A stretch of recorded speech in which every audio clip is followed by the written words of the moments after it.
No, wait a second. I have it. I think I have it. Okay.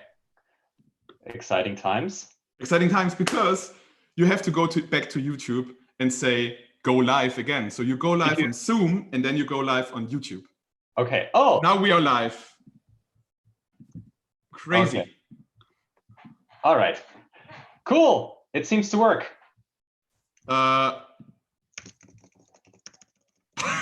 Okay.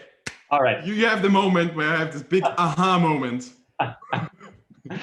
All right. So we'll do the next one of these about how to set up a stream between Zoom and YouTube, because clearly that's stresses me out.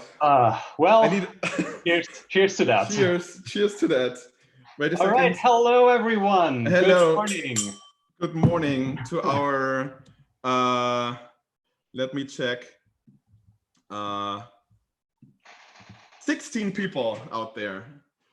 You are the brave ones. I like it. The ones who come to a morning live stream with a very ill-defined agenda and that involves alcohol. So yeah. You're part of the elite, clearly.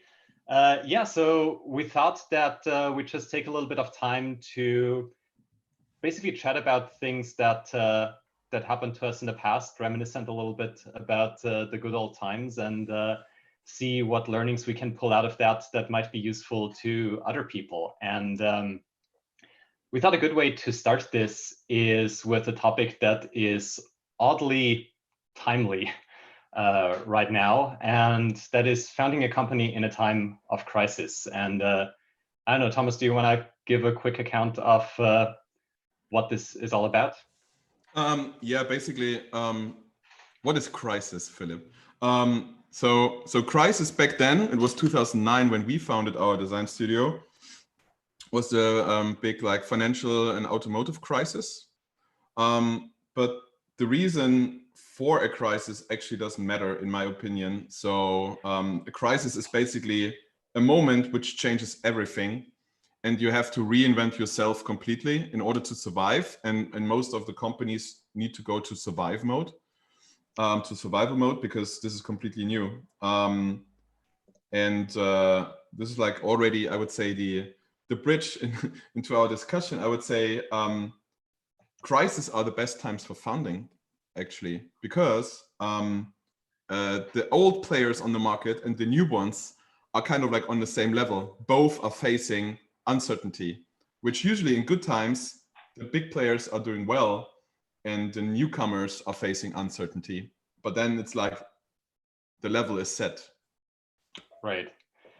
Yeah, no, that makes total sense. And that's also my perception from back then. I think another factor for me personally back then was there's just all the systems that would have provided security for me or for us back then that maybe would have made it comfortable to, not found a company, not make this step.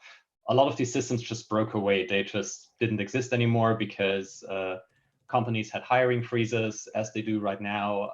There was a lot of financial uncertainty, as there is right now. So I think also just psychologically for oneself, it's a little bit of this, well, everything's kind of screwed anyway, so it might as well be screwed on my terms. I think at least for me was a pretty big factor back then. Actually, that you answered my question already, because I forgot why you did this with to me. No, actually, a good point. Why did we start this? My option back then was, besides founding our own design studio called Envis Precisely, by the way, maybe I should put the link there. Golden name, led to no problems whatsoever. Of course not. The website is still up and running, although we get out of the business, I think 2014. 13 actually. 13. Yeah. Anyways, what I wanted to say is, I could have joined a company and be just employed, start as a junior designer, or be the managing director of an upcoming and cool design studio. And I was like, what should I do? Yeah, and then actually just decided for Indus precisely.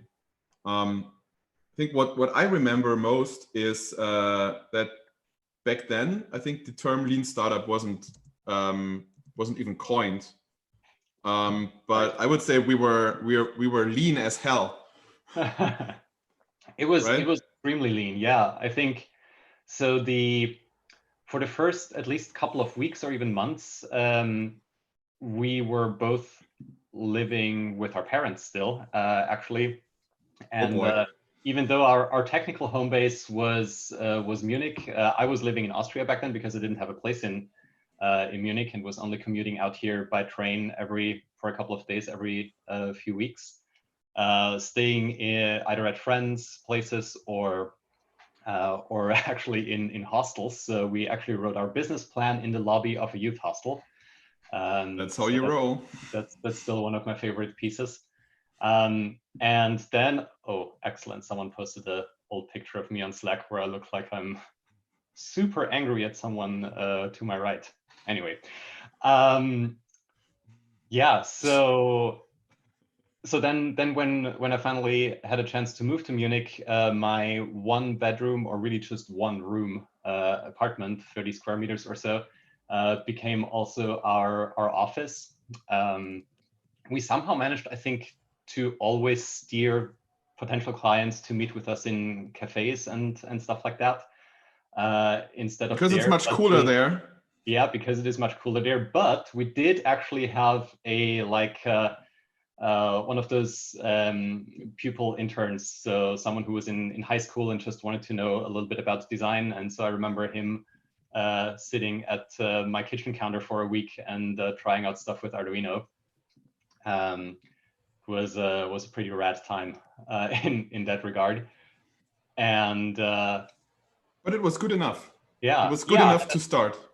Yeah, and I think actually, I was thinking about this the other day in a different context, but to a certain degree, I think we tend to thrive and be more daring when situations are imperfect, like when basically, you know, everything is really imperfect anyways. So you're really put into this creation mode because you need to, you know, that you need to be active and to do something in order to move forward. And I think that is exactly what happened with us back then. I just see a question on YouTube. What helped you moving on anyways? Good point.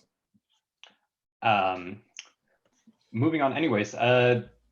Good question. Moving on into founding a company, or I'm not sure. I would say probably like going past that phase, right?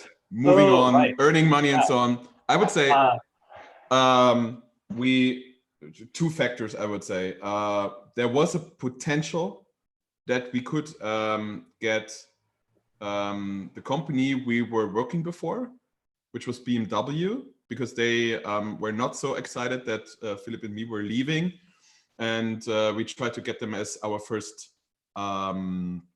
client. But this was a long process of, I think, 3 months or so.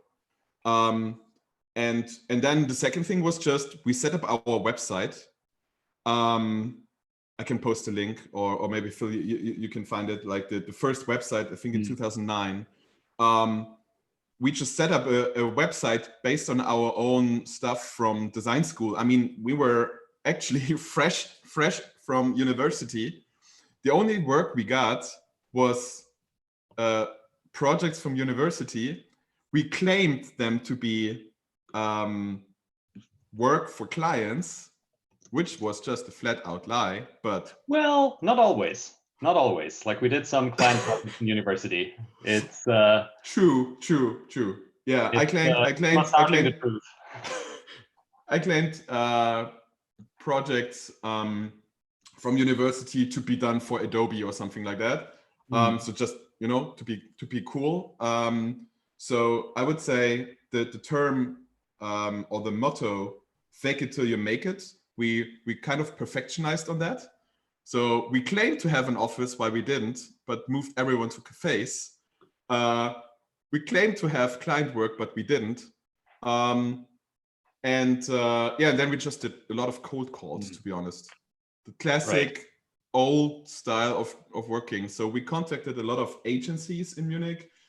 And actually, finally, we got 2 clients out of it. I think we were cold calling 100 different kind of companies where we thought our service, which back then we called it,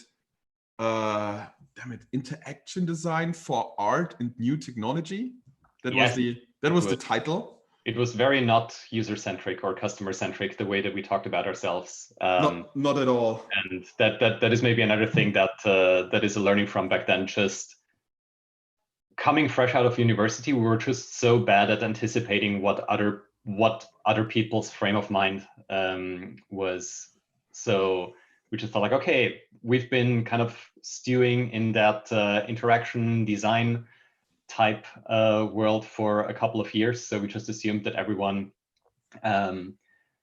understood what the terms meant and what we had to offer. And I would amend what you said earlier about faking it, and that I think we definitely implied things that weren't true, but I remember back then even always being very much like, okay, I don't want to lie into someone's face. I'm happy to say that we did this project and there was this client involved, even if it was not a paid project, for example. But I think it's important especially with advice like fake it till you make it, to maintain a certain amount of integrity, not just because you might get caught, but also because I think it eats you inside a little bit if you're basically doing that for too long. I have 2 questions, one from the audience and one from myself. One question I have is actually, would you consider ourselves being naive or too naive back then? That's a good question, but I think now, of course, with the power of hindsight, I think we were the right amount of naive. But I would probably have a different perception of that if we had failed in the very beginning, if we had run out of money after a few months, if we hadn't gotten any clients. So it's always easy to say once you're successful that, oh yeah, you're successful because you did the right thing. But the honest truth is also a lot of it comes down to luck, comes down to just happening to know the right people, or just happening to be at the right place at the right time.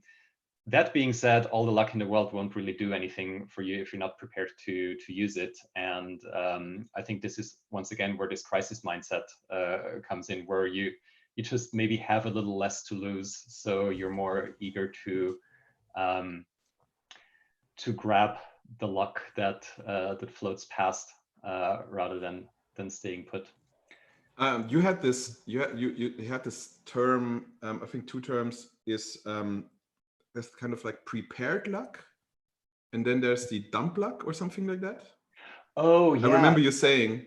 I think I wrote a blog post about that many years ago. Like the dumb luck where you're just like, oh, I don't know, I went for a walk and suddenly there was a 500 euro bill lying on the ground. Like that's pretty much just dumb luck. And then basically the luck of the prepared is there is an opportunity, and I am prepared because I have the skills, because I have the mindset that I can actually use that opportunity. And I think that's a big difference. I think that's kind of related to that. I would say we were not dumb. We definitely have been lucky that some of the cold calls turned out well, and our faking till you're making thing landed us some accounts in the beginning. I mean, we had the company almost 5 years and lots of nice clients and projects for Deutsche Museum and BMW and startups in Munich. But what I wanted to say is because someone from the audience asked how would you feel about going back to these living standards, right? I mean, we started in your, I don't know, 40 square meter apartment. 35 or so, yeah. Yes. So that's around 350 square foot for the imperial people. Of course. Now, what I wanted to say is that those standards back then were super low, and compared to my living standards right now, with like 2 kids and a house and stuff and so on, the standards are different, but still I would say the same mindset applies, which is just take enough risk you think you can take, or which feels, or not thinking, it's more about feeling, to be honest. If it feels right, do it, right? So back then I was just looking at my bank account and say like, well, I don't have much money, but I also don't have a lot of costs, a lot of running costs. Right. And I can survive this mode like half a year, right? And then after 4 months, we got our first check back then, which we were also pushing for, because usually you don't get it after 1 month. So we had to actively ask, like, can we get money a little bit upfront? Why do you want this? Are you not feeling good, or is your company not running well? So no, it's just this is our terms. Didn't you have to look at our terms? We always said pay our bills after 1 month. Okay, that's why. Anyways, but I would treat it the same now. I would just look at, okay, how much can I afford? Living without any income, which would be still, I would say, like roughly half a year, I would say, but not like doing this a whole year or something. It's not possible. Right. Yeah, and I think you're touching also on a really good point then, is that, and I think that's the reason why so many startups are founded by, I don't know, people fresh out of university or even still in university, because at that time you just have really, really low costs. You have very little that you don't have to support a lifestyle that maybe you have later in life, when basically, you know, there's kids, maybe you have a mortgage, maybe you have a family to support, all of those things. And so I think actually one bit that has served me really well during those times and also afterwards is to try to always have basically my lifestyle cost lag behind a couple of years of my income level. So even once the studio and With Precisely became more successful and we had an actual income that was kind of predictable, I think we all still lived at the same standards as we did before for quite some time. And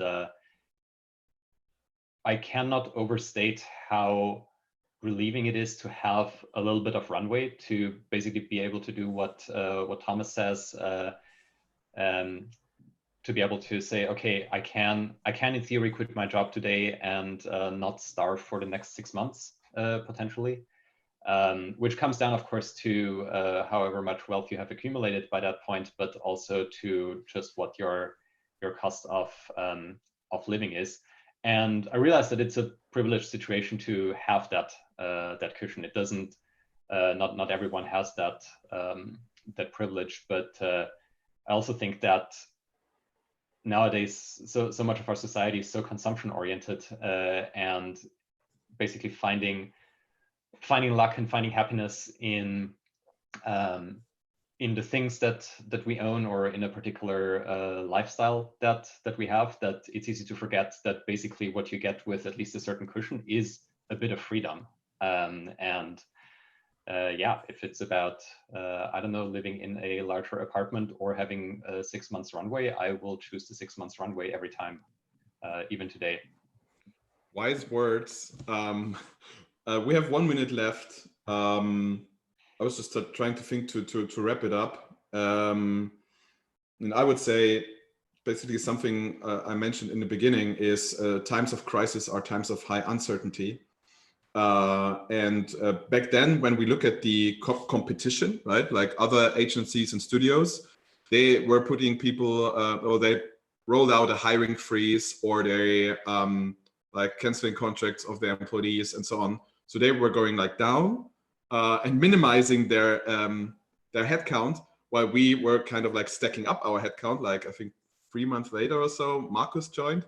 Right. So we were kind of like going a little bit up while everyone was getting a little bit down in this times of uncertainty. Again, this was just a sign for me that crisis is a good time where everything is kind of like shaken up. You're shaken up and uncertain about if your business is going out well, while the ones who already have a business are thinking about, okay, are we going to survive with our business? So both are shaken up. So it's actually you're all even. That's right. my key takeaway to do some funding in a time of crisis. You, Philipp? Yeah.